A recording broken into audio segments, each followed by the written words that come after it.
खत्म होउछि लाल संगठन किए भयरे तो पुणी किए अर्थराशि लोभरे छाड़ुछंती लाल सेना।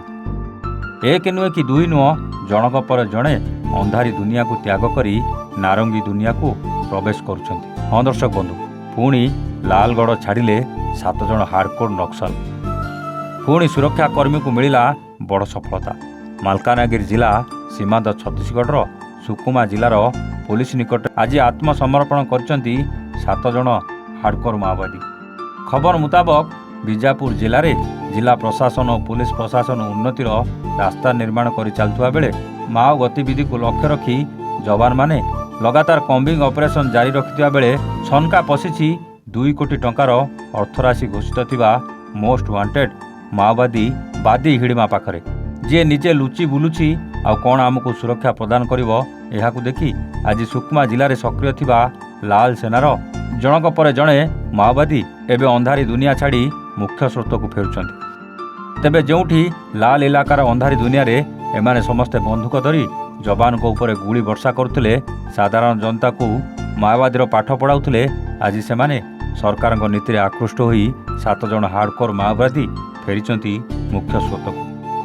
आज यही आत्मसमर्पण कार्यक्रम में सुकमा जिलार एसपी किरण चौहान 131 बाटालियन सीआरपीएफ कमांडेंट उपस्थित रही। विशेषकर हिंसार रास्ता छाड़ी समाजर मुख्य स्रोत में सामिल होता 7 जन नक्सलों मध्य जड़े माओ दंपति रही जहाँ को नाम रावा मुके और भीमे रही। तेज आत्मसमर्पण करथिबा समस्त माओवादी मुंड उपरे सरकार पूर्वर 32 लाख टंकार अर्थराशि घोषणा करथिले, किंतु आज पुलिस और सीआरपीएफ बाहिनीर पदाधिकारी निकट निजक आत्मसमर्पण करने पर यह समस्त माओवादी को सुकमा एसपी 25,000 टंकार अर्थराशि प्रदान करने सह एमानक नाम पूर्वर रही समस्त मामला पुलिस पक्षर प्रत्याहार करने सह समस्त सरकार नियम अनुଯାयी थैतान करा सुकमा एसपी कहते। जिला पुलिस और सीआरपीएफ द्वारा जो नक्सल अभियान चलाया जा रहा है उससे प्रेरित होकर 7 नक्सलियों ने आत्मसमर्पित किया है। इनमें जो 7 नक्सली जो है इसमें बटालियन नंबर 1 जो हिडमा की बटालियन हम जिसको मानते हैं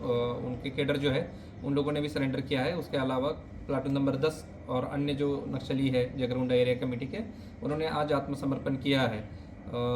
बताने के लिए मैं ये बताना चाहूँगा कि जो सरेंडर किए हैं वो जो बड़े बड़े कैडर है उनके गार्ड कमांडर वगैरह जैसे रहे हैं। जैसे हिमला हिडमा है वो माडवी हिडमा का जो बटालियन नंबर 1 का जो इंचार्ज है उसका गार्ड कमांडर रहा है।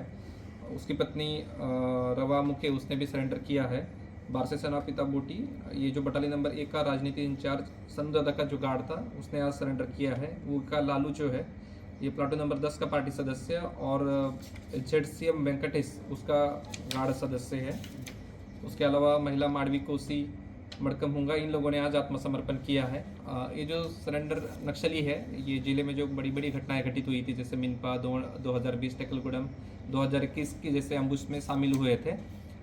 शासन की जो नियत निलंबन योजना है और अन्य सुरक्षा कैंप और उससे जो विकसित कार्य जिले में हो रहे हैं उससे प्रभावित होकर नक्सलियों की जो खोखली विचारधारा है उसको त्याग कर आज 7 नक्सलियों ने जिन पे 32 लाख का इनाम है उन्होंने आज आत्मसमर्पण हमारे समक्ष किया है। तो संगठन से जुड़े कुछ जानकारियां मिल। मालकानगिरी बादल विश्वाल को रिपोर्ट, एवन ओडिशा।